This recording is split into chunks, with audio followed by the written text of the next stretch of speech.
What's going on, guys? Welcome to another horror review. Today I'll be going over actually one of my all-time favorite horror movies ever. I've always been a Jason fanatic.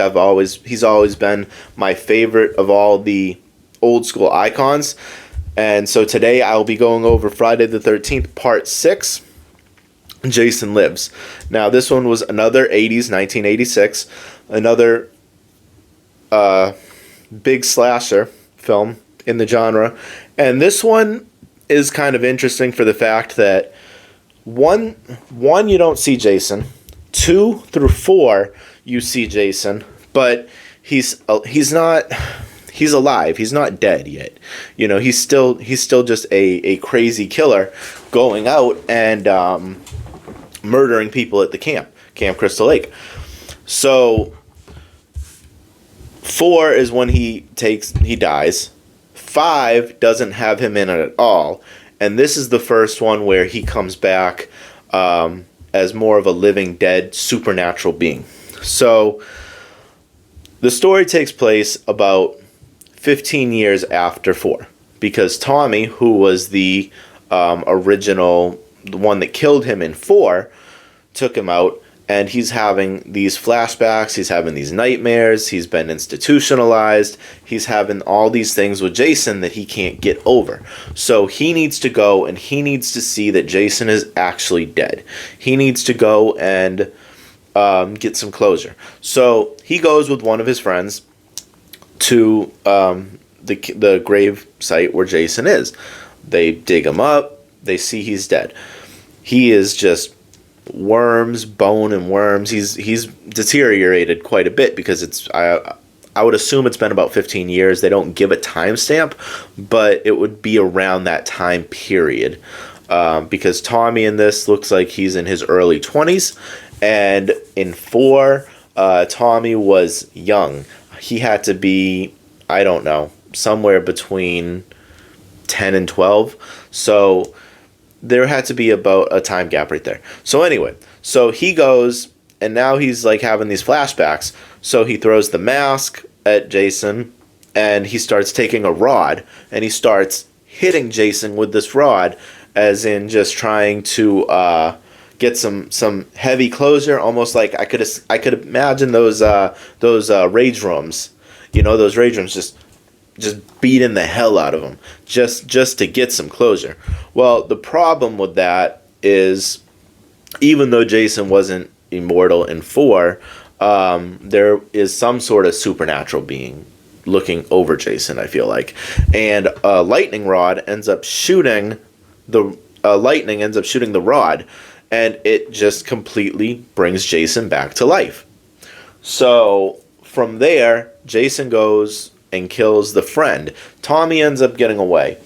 And from there, Tommy ends up going to the police station to talk to the cops. The cops don't believe him and take him in for the night to try to get him to settle down. And the cop there don't really like him from the beginning. It kind of is shown that way. And also, Megan, who is the cop's daughter, seems to like Tommy. So they have this weird little relationship where, like, they don't know each other, but there's chemistry there, and the cop sees it. The cop don't like it. The cop knows that Tommy's kind of off his rocker and keeps him away. Now, as all this is happening, Jason's now going on a killing spree. You know, Jason now is free. So you see some really interesting kills with this one.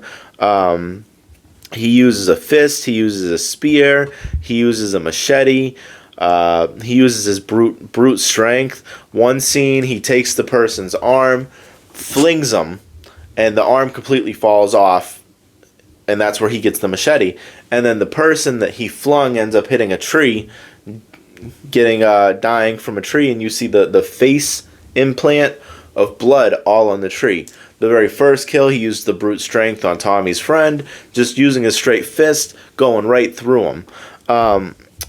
There's a lot of interesting kills with it, which is kind of cool about it. It's why it's one of my favorites, because you get to, it's not just Jason with a machete or a knife or he gets creative with it, which is something that I did really like about the movie.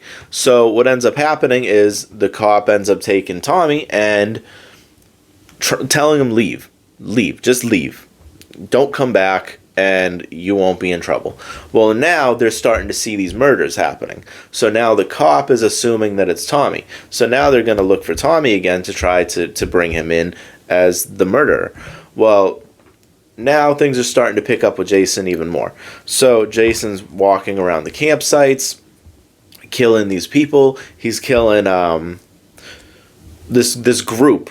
It was on a company outing. They were just chilling, playing paintball. Jason comes out of nowhere with a machete.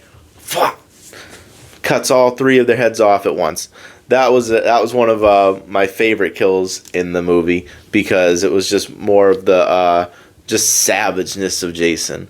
Another thing I really liked about it was the soundtrack. It has one of my favorite songs on there, Teenage Frankenstein. And I think that it brings out that rock and roll mentality that the 80s were supposed to have on them. I've always said that if I had a time machine, I would want to be in the 80s in my mid to late 20s. So now it comes down to a final conclusion where the cops see Jason, and Tommy's now with Megan again, and they all kind of meet up at the campsite by the lake. And the cop ends up dying. Jason comes over, completely just kills the cop. And this is where you know Jason's immortal at this point, because the cop is just laying in gunshots. Gunshot after gunshot after gunshot, and nothing's happening. Jason's just taking it, and ultimately ends up killing him. So Tommy's got this idea that Jason is afraid of water, or can't swim as good. So he takes this rock and wraps a chain around it to almost anchor it down in the lake.